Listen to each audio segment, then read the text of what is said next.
En English, con el simple present, dado que él se encarga de hablarnos de rutinas, de cosas que pasan comúnmente, no todas las oraciones van a ser de un solo verbo. Hemos visto que el simple present necesita un subject, necesita un verb y necesita un complement. El subject, recuerda que es el sujeto. Si tu oración no tiene un sujeto, no está completa. El verb es la action que este sujeto o sujetos realizan. Yo te estoy colocando aquí una es o is porque en el caso de que hables de él, ella o eso, he, she, it, terceras personas, necesitas agregarle una s o una es a una oración afirmativa. Y tu complement, pues es esa parte de la oración en donde tú explicas dónde, cómo, cada cuándo, etc. Usualmente, nosotros podemos decir, I go to school in the morning. Voy a la escuela en la mañana. Este verb o esta sentence solo tiene un verb. Aquí aprovecho para darte el tip que go es el verbo ir. Y cuando tú nos indicas a dónde vas o a dónde va la persona, vamos a ocupar to. Go to school, go to work, go to the cinema, etc. ¿Qué pasa cuando yo necesito dar una oración o explicar una situación en la que hay más de un verbo? Bueno, for example, I need to learn to cook. Observa lo siguiente. Tenemos one, two, three verbs. Son three different verbs. La oración está completa. I need to learn to cook. Necesito aprender a cocinar. Cuando tú tengas que ir agregando verbos a una oración, lo que vas a utilizar es to. To es una word que tiene muchos significados, por lo que yo te recomiendo tomarle uso y sentido y no darle un significado en específico.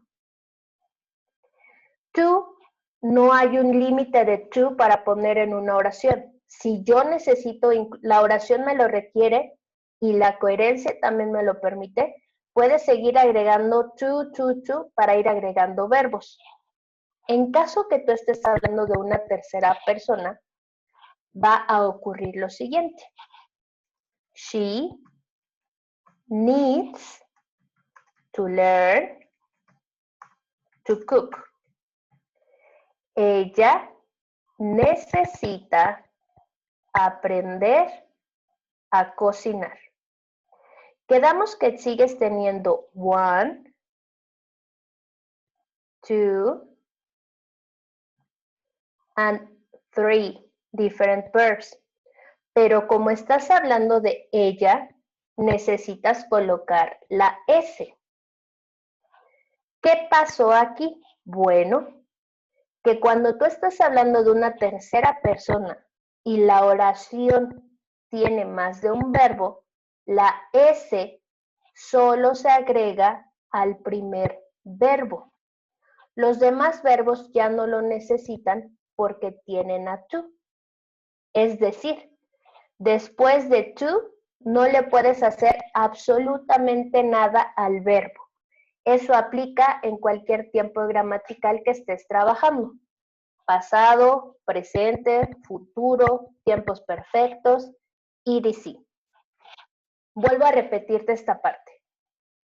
Si tú estás hablando de un hombre, una mujer o una cosa, he, she, it, y estás colocando más de un verbo, el único que sufre el cambio es el primer verbo. Te voy a poner otro ejemplo. They like to play video games. A ellos les gusta jugar videojuegos. Tenemos one and two different verbs. Como ya te dijimos que los verbos no pueden quedar juntos, vemos que aparece to para separarlos. ¿Qué pasaría si yo estuviera hablando de Pepe? Pepe likes to play video games. Como yo estoy hablando de una tercera persona, cumplo con la regla de ponerle la extra S al verb.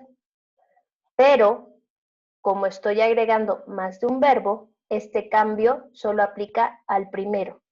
El segundo verbo no sufre ninguna modificación. Entonces, cuando tú te veas en la necesidad de hacer una oración con dos verbos o más, debes recordar agregar el to para ir añadiendo verbos y en caso que tú estés hablando de terceras personas, he, she, it, solo el primer verbo es el único que va a sufrir el cambio de agregarle una S o IS. Así de fácil y así de sencillo se hacen oraciones en simple present con más de un verbo.